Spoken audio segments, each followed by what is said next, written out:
You ask Tiger to solve.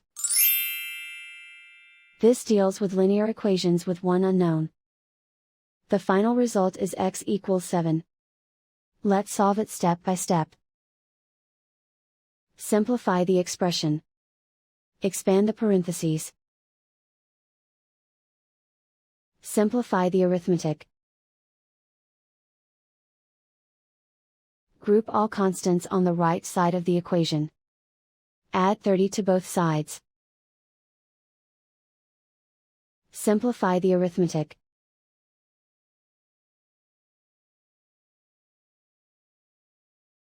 Isolate the x. Divide both sides by 3.